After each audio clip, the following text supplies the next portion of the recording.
being people that want to make things and wanting to do it in the most responsible way that we can. So even if we aren't making a huge impact on the world, at least we can feel good about that little thing that we put out there.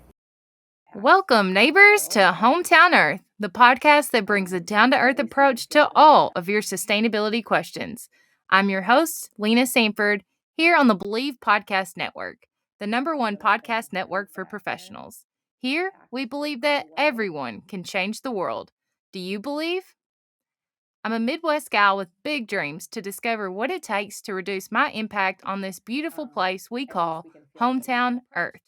Join me every Tuesday as we navigate what actions we can take, big or small, to make a positive impact in your life and the lives of your neighbors on Hometown Earth. Hello, neighbors. I'd be willing to bet that we could all use a little spirit. And today's guest lives and breathes it through the company Meow Meow Tweet, a vegan personal care company made for everybody.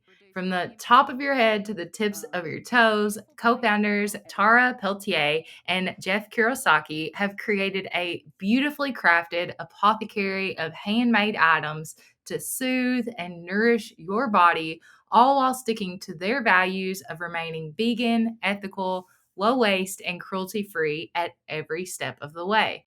Today, you'll hear from one half of the dynamic duo, Tara, as we discuss how Tara's background as a chef and herbalist contributes to the goods that Meow Meow Tweet develops, and how this collaborative team thoughtfully fuses their values into their work, from creation to production, to make the whimsically designed and absolutely inspired products that land at your doorstep. I swear, if you buy one product from Meow Meow Tweet, you'll see why I'm such a huge fan. So without any further delay, let's hop into it with Tara. If you buy one product from Meow Meow Tweet, Tara, you'll see why I'm so such a huge fan. On Hometown Earth today. For the people who aren't obsessed with checking the About Us page on every website, do you mind giving us a little bit of background about who you are and how you got to where you're at today with Meow Meow Tweet? Hi, yes, thank you so much for having me. So I'm the co-founder of Meow Meow Tweet with my partner in life as well, Jeff Kurosaki. And we started Meow Meow Tweet back in 2009 as a way of making products that reflect our values, and those values have grown and gotten deeper over the years. But initially it was to create products that were healthy for us, our bodies, and the earth and animals. Like, we're basically considerate of all of those things. So they're vegan, low waste, ethically sourced and produced. And yeah, we started as a little kitchen brand in Brooklyn during the height of the Brooklyn DIY era. Very romantic, but also heaving 5-gallon buckets up 3 flights of stairs. Oh my gosh. That's a new kind of startup. Yeah. Really putting your back into it. Yeah. And since then we have grown, and not hugely in terms of people power, but we have grown, and we moved upstate about 5 years ago to upstate New York. And then actually a month ago, we moved to California. Crazy. Yeah. But so, okay, y'all started back in your kitchen. Did you imagine that it would be what it is now? I think it was, from my understanding, kind of like a pet project whenever you started. Yeah. It's sort of a pun there too, because we named the business after our pets, our 2 cats and our bird. It was, we're musicians and also visual artists, and we were doing a lot of performance art and showing pretty regularly and performing pretty regularly in the city and making zero money. So we both had other jobs, and we wanted more flexibility so that we could do the performances, but also both of us are makers, so and have like a host of other things in our backgrounds. So we were like, we could have a lot more flexibility and like make our own schedules and like be so much happier and believe in what we're doing if we start this business. And then like everything will be utopic because we'll have all the time in the world to like make music, go on tour. Like, meanwhile, like, the business took over, but well, I'm sure you still find time to make music. And I see that you're also a chef and a herbalist. Is that right? Yeah. So, like pre Meow Meow Tweet, I was working in restaurants, and I like to say that I actually think that there's a lot that I learned working in restaurants that influenced Meow Meow Tweet and how we approach certain things. I worked in restaurants in Southern California, and it was during the like beginning of the farm to table slow food movement thing. And like, you know, we're all like, that's like old news now, right? Yeah. But like, if you were like a chef, you're like, this is so exciting.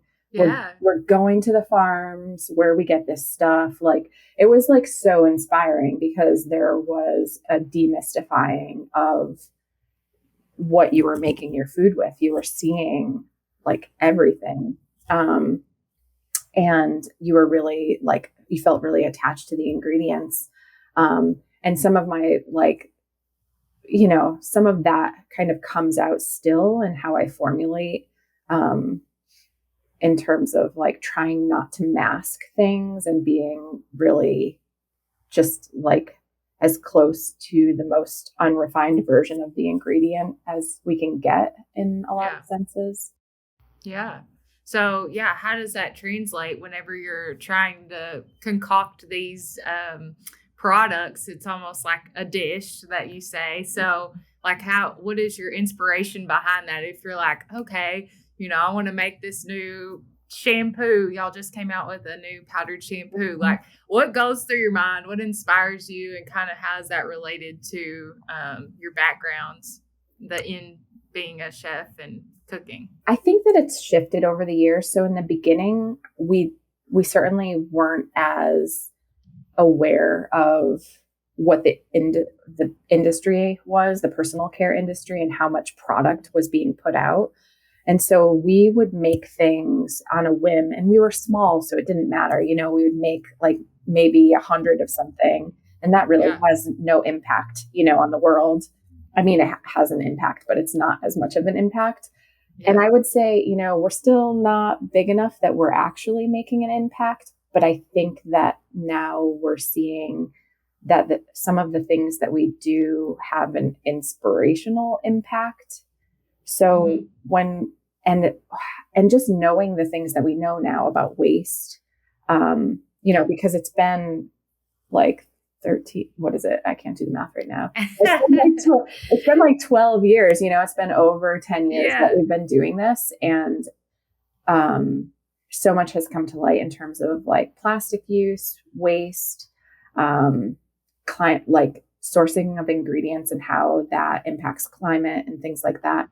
And we're not static, you know, like I think any good brand isn't static. You can't just start off being one thing and not kind of like take influence from what is actually happening in the world. Well, you can do that, but for us, that doesn't work because we're researchers and we're like impacted by the world as it is. So now when we formulate, we have a kind of rubric of questions that we ask, and we really ask ourselves, like, if the product is necessary in the world.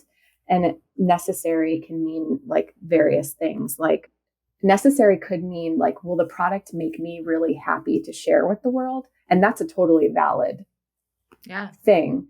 But do I need to make as much of it? And does it need to be something that stays with the line? Like we've done a few limited edition things over the past year or two. And those were just as a kind of like creative, like I need to get this out into the world and share it. And because I think it's really beautiful and I want to celebrate this one ingredient, or I want to celebrate this thing from this particular farm.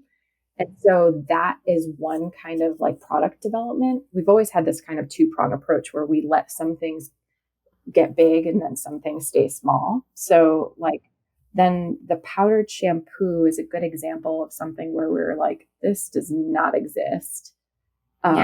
Like we had not seen them actually since we launched that. There are like 2 other brands that I've seen that are doing it, and their approach to it is super interesting too, which is exciting to see like varied approaches to doing it. And it's like a problem solution, you know, how do we put something low waste into the world that works well and that like addresses hair care in a different way than bars do, because bars are not for everyone.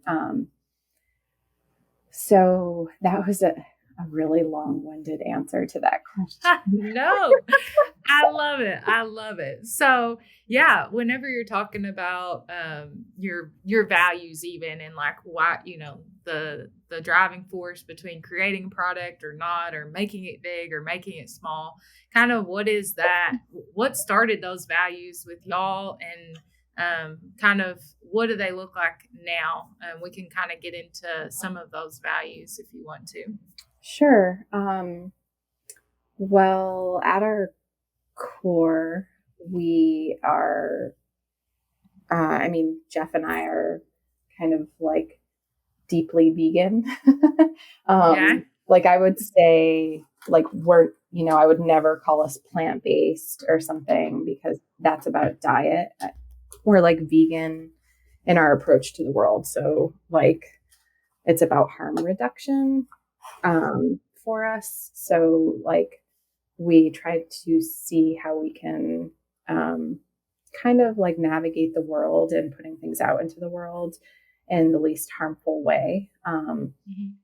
And being vegan also means like considering harm toward other humans. It's not just about animals. I think a lot of people miss that. Yeah. Yes. So that's I'm glad you answered that, because I was going to see like what being vegan really meant to you, because it seems like it is something a little bit deeper. It's not just even, you know, translated into your company as far as like you have vegan products. That's not just the ingredients, but kind of goes beyond that. Can you speak to that a little bit? Yeah. So, I mean, I think that being critical of the personal care industry and the consumer products industry in general, but then also being introspectively critical, so that we're looking inward and saying like, well, this exists in the world. We don't really like how, you know, the representation is really homogenous in the beauty industry, or products look a certain way, or sourcing is like a thing that's on the back burner for so many brands, or I could list a bunch of different things, but like ethical sourcing and sort of like representation and the voices that you hear, things like that are all things that we're passionate about. And I would say all of that is related to our veganism too, or maybe our veganism is related to all of that, you know, like it's so interconnected. You can't pull them apart almost. Yeah. It really does come from a place of like personal responsibility for how we want to be in the world in like a less harmful way and a more uplifting way. Right. So like, I always kind of get uncomfortable saying like less harmful, because it's kind of like leading with the like worst aspect of it. But actually like the other side of that coin is like uplifting and like digging into the joy and like the things that aren't represented, or the things that aren't attended to either, in creating products and things like that. And that's where it's like that kind of, it's the other, you know, it's like the things that are not given light or something that I think we're both really attracted to. and both kind of inhabit those spaces too in various ways in our identities. Yeah. So as far as the ingredients themselves, kind of what do you want to make sure is in your products, and what do you want to make sure is left out so that people at the end of the day feel good about what they're putting on their body? At this point, like vegan ingredients are pretty easy, right? Like there are so many vegan brands, but I think what I've started to do is with someone that's working with us, we're kind of combing through certain ingredients that we used and looking at them in a more critical way in terms of sourcing. So, for example, like our cocoa butter, we were using like a fair trade cocoa butter. That's cool, that's good. But it would be better if it was direct trade, and it would be better if we knew more of the story of the co-ops that were producing it and how it was produced and how people were being compensated and things like that. And so we're starting to try to go more directly to the source, which we have done for some things in the past, but right now it's kind of like invisible behind the scenes project that we're doing even more deeply. And not because it will necessarily sell more product either, just because like it's more interesting. It's more in line with what we need to do. And it's like how we can go deeper into the products, Yeah, I agree. I can tell even just, on your social media and your blog, everything, it's like digging deeper. And I can absolutely get what you're saying is like y'all highlight what most people don't think to, which is like really unique. And I wish more people did that.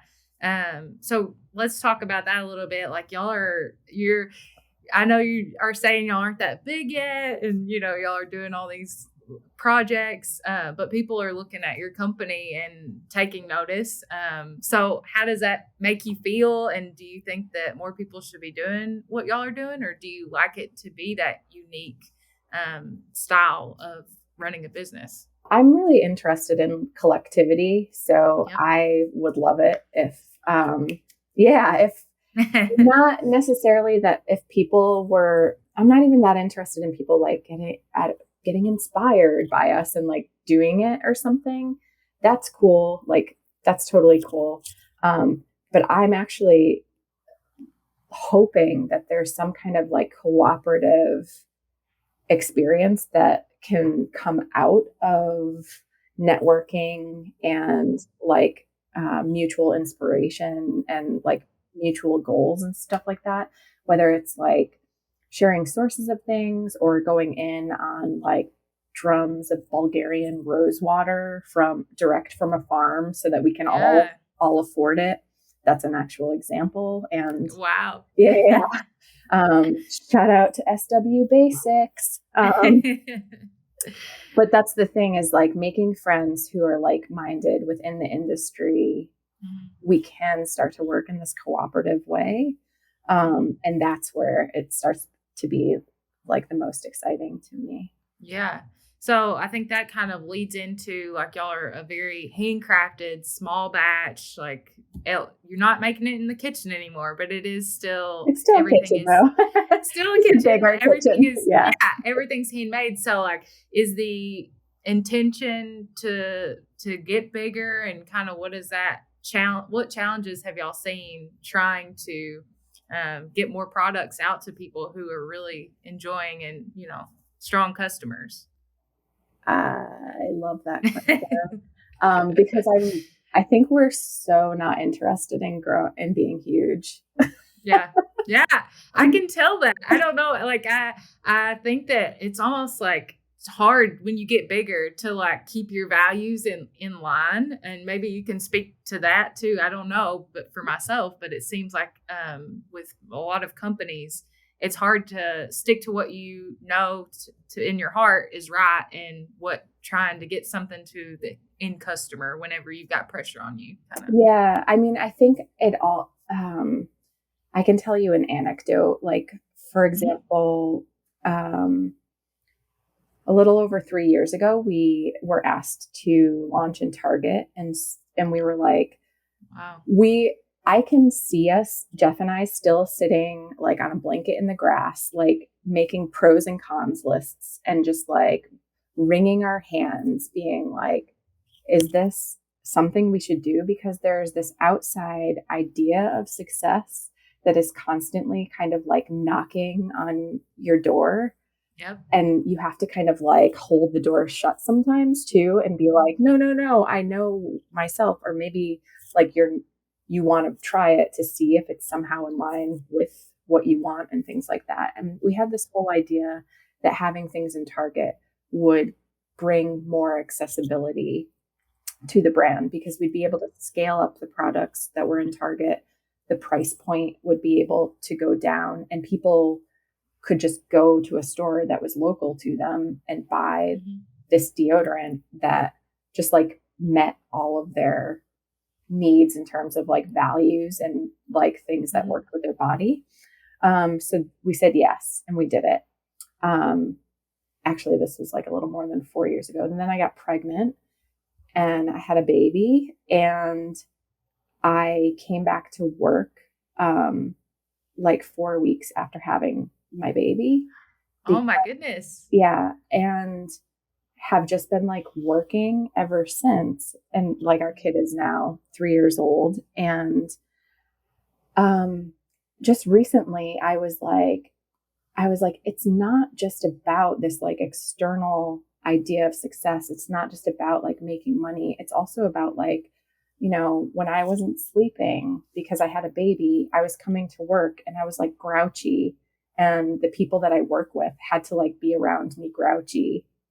I mean, they were cool. Like we were all cool, but you know what I mean? Like everything is interconnected, you know, and like our kid, like we go home and we're like, you know, we're a couple and we have a kid together. So we're like working through like work stuff, getting stressed out about certain work things, like wondering when Target is going to pay us for like a huge order or whatever. And our kid is like soaking up that stress or whatever. And it's all interconnected. So this idea of growing big is like all well and good if you want to like tap into that like capitalist paradigm, you know? But at the end of the day, does it make like every day feel mostly good, you know? And I mean, that's what I'm going for, is like most days feel mostly good. Yeah. You know? No, I like that. Yeah. So, you know, kind of then in your own company, how do you work to make people feel good, and make them feel like that, you know, changing their lives essentially through the work that they're doing with y'all? Because I'm sure that has to be a big part of what drives, you know, what motivates and drives you, is giving people good conditions to work in and making them happy to work there. Yeah, I think there's a lot of self-work that goes into it, because I wouldn't say that Jeff and I are natural leaders or managers. So we've done like trainings in nonviolent communication so that we can have like better communication systems. We at first thought that everything should be like kind of like open and loosey-goosey, but then we found that that made people feel like they didn't really know what was going on. And so we did adopt like certain corporate structures, like making sure there's like an orientation and that there's like a manual so that people can see what our values are and see like where they are within the company. We also make sure that like all meetings, basically all meetings, unless there's like a special project or something, all meetings have all people, so that whether you're like making deodorant or you're like managing social media, like people are like hearing what the other people are doing. And then Jeff and I try to like verbally connect what everyone's roles mean, because everything is connected. I learned that in like restaurants too. So like if you Yeah. go in for a shift and you're the chef, every chef knows that they're only as good as like the dishwasher that's there. If the dishwasher doesn't show up, the whole restaurant just like implodes, you know? And Yeah. there's this idea that there's one role that's like less than other roles, but that, you know, managers are just there as guides. They're not there because they're like higher on the totem pole or anything like that. Actually, I'm going to rewind and say totem pole is like an inappropriate phrase to use. That's a colonized word. The other thing is making sure that we're paying people a living wage and that people are not working a lot. So we only do 32-hour work weeks, but you get paid as if you're working like full time. Yeah. And I think that, I mean, you can see there's studies and there's proof that leads to like more efficiency, but also like more like happiness and work-life balance for people. Absolutely. Yeah. And I think also just because Jeff and I are like literally still making product, you know, and like in everything, for better or for worse. I think that there's like we are connected to everyone in a way that is like, yes, we're aware that we're the bosses and we're like paying everyone's bills, but and we have to like be aware of that power dynamic. But we I think we're connected to people because they see us working too. So have you ever, this is just a random question, have you ever had people that are in a completely different space in the company that say, wow, this product, like I really want this, and kind of bring it to you? Like, what does that process look like as far as even coming up with a new product and making sure that what it's the systems that you have as far as packaging and even the creation of it are sustainable? So, well, for the first question, we have had a couple products that people have suggested and then we've made them. And we also, sometimes people suggest something and it's maybe like not a good fit, but we will do like, just like a project as a team where we'll just like make it like someone wanted like a tinted lip and cheek stain. And I was like, I don't really think we're going to do that for us anytime soon because there are so many brands that are doing it. But we like took an afternoon and we like made it.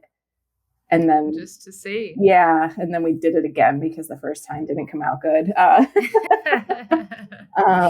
Perfectionist, huh? Yeah. Well, it didn't stain. The second one, usually the idea for a new product comes from like a kind of problem to solve, like how to create I'm going to use the shampoo powder as an example. I'll kind of like reference it. How to make a product that has a low impact in terms of waste and also is a concentrated product so that you get more in one package, which over time creates less waste impact as well. So that product in particular, like the problem or the question didn't happen first. It was like, for fun, I made a hair mask. And then I was like, hey, does anyone want to try this? Like to the people in production. And then everyone like took it home and then everyone came back and we used to all eat lunch together pre-COVID. And someone was like, you've got to put this out there into the world. And we were like, I don't know. How would we package it? Also, powders are the hardest things to get into packaging. Like powders are, like from a production standpoint. Yeah, we all hate it. There's like some major like podcasting and music that needs to be played while you're packaging that. So keep a high vibration. Yeah, totally. So that particular product, we talked a lot before we even went into formulation, we talked a lot about how to package it. So we like weighed out all these different options, and then we all did research. And then we couldn't come up with an option because at the time, all of us were like, there's no way we're just going to put the powder into an aluminum bottle, which is what it is. Yeah, that's what it is. Yeah. So we were like, we like tried all these, we were like trying to figure out how to make like bouillon cubes that were my goodness. like easily like could crumble in your hand, but would like hold up in a jar. Like it was like a thing. I just gave someone a really good idea. Like I need to link up with like a bouillon cube manufacturer. I can imagine the illustrations for that, by the way. Like I can see some wild stuff in my head already that Jeff would come up with. Yeah. So then we tabled it, but we kept on making it for ourselves in the team because it was good for hard water situations. And we were all in upstate New York. Our water, while it tasted good, was really high in minerals, and none of the shampoo, and all of us kind of like had woes with the shampoo bars because they didn't rinse out well. Yeah. So fast forward, and we find like a really great a great farm to source marshmallow root from. And I get really excited about formulating with marshmallow root. And that's in there. And I just, and we do some writing about marshmallow root. And then we keep on having customers talk about how shampoo bars are just not right for them. And I was like, and I started sending out, like every time we would make like a team batch of the hair mask, which is actually the shampoo powder, I would send like a little sachet out to a customer that was not happy with the shampoo powder or the shampoo bar. And so this is like this really organic thing. There's like a need there, right? Yeah. And so at the point where we decide to make it, then we the thing is over time, like certain ingredients had been tweaked through just making it in our kitchen to like address different things, whether it's like being really excited about this source for marshmallow root. So we like put more marshmallow root into the formulation, or finding out about this surfactant that's like coconut base that would help to like demineralize hair more. And it's like, I do a ton of reading. So like things just like come in and get put into different formulas because of how exciting they are to me as a material. So at the point where we decide that something is going to be a product, we sort of start locking in all of the ingredients. I did air quotes there. And what that means is like we double check the sourcing. Some things we have like a really transparent relationship to the source because we're getting it directly from the source. But some things we're getting from like cosmetic distributors. And so we have to do like a sort of down the line thing where we actually have them send us paperwork and have them fill out these short questionnaires about labor practices and sourcing. So at that point, we check the sourcing of the ingredients, and then we check availability. And within that availability thing, there's also environmental questions that happen. Like if something is not going to be very available, chances are it's like not a very sustainable option for us. Yeah. Though it can be for a short run thing. So like if we get something from like a local farm or something like that, we can do a short run with it and it's not going to be stressful. But if we want something that can scale, we have to really look into availability and the environmental impact of the ingredient. And so that's related to like availability and sourcing. And during this time, we're also just like solidifying the formula and how we're going to make it, because the how we're going to make it is a super important thing. We've learned in the past that sometimes we kind of like get contracted by just like launching something that is really Okay. hard to make. And then everyone who has to make it going forward is like really bummed out that they have to be making it because it's really hard to make. Yeah. So Jeff and we used to have someone that was really great that would help us, who left to go do her own project. But we would all kind of like work on the most efficient and sort of like joyful way to like make something, because we're making multiples. It's not just one thing, and you're going to make something over and over, so you want to make sure that you can scale it, that it doesn't have like stress points for people's bodies, like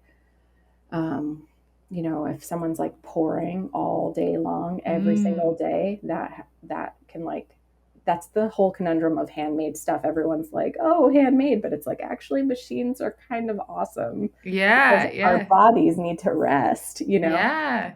That's a lot more consideration than I feel like most people give into that process. Yeah. I mean, I guess if you're also, we've had instances where like we've been out of production because of having like enough staff or something like that. And or just having like a slow time, and someone will be like making something, and then we find out like weeks or months down the line that it hasn't been comfortable for them. And it's like, and I've been like, you gotta tell us. Yeah. So now, like, learn from that and learning that, now we're like, hey, how did it go today? How are you feeling? How's your body feeling? Like, that in particular, if someone it gets really good at making something, and they're like, just like, they make something beautifully, like there are people who make like beautiful lip balms, and you just want to put them on lip balms every day, but you can't do it. Yeah. Burnout is a real thing. Yeah, burnout is a real thing. And also like making sure that like you're being aware of how people use their bodies from day to day. So all of that goes into the consideration of the product, and then we kind of like formalize it, and then it gets tested for like sensitivity and stability, which is like a cosmetics testing thing. And then it goes out into the world. Well, so y'all are plastic negative, which is a fairly new thing for your company, right?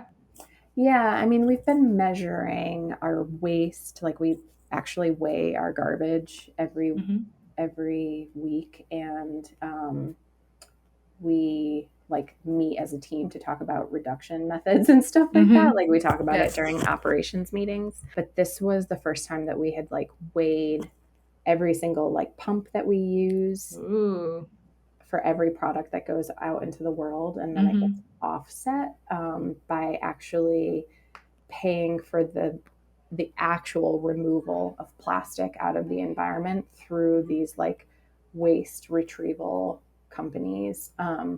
So it's actionable. It's not just like throwing money out somewhere. You're like linked up with an actual waste removal company. Yeah. Which is exciting to me, because it's like, oh, it's not just like this like pretty stamp and like marketing thing. Like, there's actually stuff being taken out of the environment. And that is cool, because every piece of plastic that is used to make our product and for our product to exist, like, gets offset. Yeah, that's awesome. Yeah. Well, so I feel like that a lot of people might be listening to this and thinking, that's exhausting, Tora. Like, I'm so tired. Yeah. Like, what makes y'all get up and make sure that these things get done every day, and that it's so important to you? Like, what is your why behind what you're doing? I think that it goes back to what I talked about in the beginning, is just being people that want to make things and wanting to do it in the most responsible way that we can. So even if we aren't making a huge impact on the world, at least we can feel good about that little thing that we put out there. because it is about like the day to day too.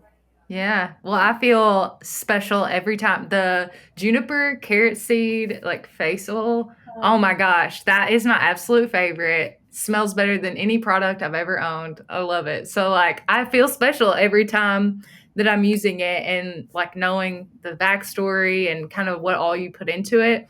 It does, it does matter, and it makes me proud to like support a company like yours. What is your favorite product and why? Ooh, you're not supposed to choose your favorites, ladies. But they're there But, though.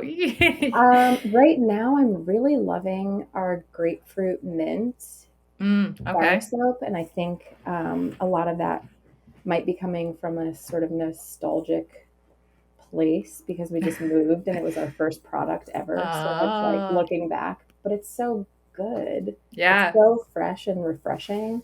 yeah. I still wouldn't change a thing about it, you know? I love that. Yeah, it's kind of nice to not want to change anything about it. Yeah, you're like, this is on lock. It's Yeah. good. I can use it till the end of my days. Yeah, I Yeah. love that. Yeah. Well, so is there any other inventive or new ideas that you want to share with us that y'all are working on or things we should be looking out for? We're digging deeper into our bulk refill program, which is like a Hmm. return program. So you can buy like your favorite liquid bottle products from us in larger bottles, and then those ship to you for free. And then you can ship us the empties back for free. And then we clean them, sterilize them, and refill them. That That's particular awesome. bottle doesn't necessarily go back to you, but they go back into our like bottle system. Hmm. We're just looking for ways to streamline that a little bit more, Yeah. which won't necessarily be super visible to the customer, but it'll mean that the price can come down even more, Yeah. which is cool. And uh, other than that, I think that I'm going to say this here because then we actually have to do it. I'm not going to be like There you go. cagey and secretive. We really want to start a soap of the month club so that we can just like Ooh. make a soap not packaged that is just like for fun and feels really great and like is a way to get out like product ideas or like Yeah. scent ideas and send it to people. And Jeff might even make like a tiny little like postcard artwork for each one that just Oh, goes with it. So you could like collect them. oh my goodness. That's such a Yeah. fantastic idea. Yeah. Yeah, I'll be one of the first customers of that. I would love to be a member of that soap club. So Yeah. that kind of like lends into y'all are, musicians, creators, makers. Are you planning on I feel like that y'all could really do something with your music. I watched the 10-second short film that you did, like the turning everything to 10. Mm-hmm. Everything. Oh, you Yeah, everything goes to 10. I love it. did? So, like, are y'all having any plans to kind of focus on that more and incorporating that into your business further than, illustrations? you know, sorry, no. It's specialty, it's Yeah. separate. Well, no, I think so. We have this new idea. Like, our kid is going to go to preschool pretty soon. And Mm-hmm. we've been having this idea of maybe making like, and is really interested in like watching television, but like we're trying to keep it from not happening. So I think we're going to make like little kids videos just That's that are like great. slow moving but have like nice messaging, Yeah. and stuff like that. And that to us feels kind of like fun and also maybe in line with like our interests, but in a different Yeah. way. Yeah. Yeah, yeah, you got to keep some of the creative juices flowing. I feel like that definitely would do that. Yeah. I mean, I think that we'll probably like post it on Meow Meow Tweet too, and Yeah, it would like make sense, you know? yes, Yeah. absolutely. Yeah. Well, is there anything else that you kind of want to share about the brand or anything else that you want people to know about Meow Meow Tweet? I would like to say thank you so much. Actually, this is only my second podcast, and You're so easy to talk to. Oh my gosh, thank you. I wrote a bunch of notes and I didn't look at them at all, and I didn't feel like I needed to. So Great. I really appreciate your hospitality. Thank your you. enthusiasm. Yeah, I really am stoked on your brand. Like, I love it so much. I just feel like it makes me feel good, like I said. So I appreciate y'all having this brainchild and putting it out into the world. So I'll be sure to link y'all's social and how somebody can look and find some products that work for their body in the show notes. And I really do appreciate it and hope that you have a good rest of your day. I hope you enjoyed this episode of Hometown Earth as much as I did. Let us know by rating and subscribing so you never miss an episode. New episodes drop every week on Tuesday. Head to the show notes, linked in the episode description for more details. And let us know in the comments what you want to hear next. You can find us on iTunes, Spotify, Google Podcasts, or anywhere you listen to podcasts. Believe.com and @Believe Podcasts. And you can find more about the podcast on Instagram @Hometown Earth or connect with me personally @Lena Saintford. We all know change needs to happen. So let's get started right here at Hometown Earth.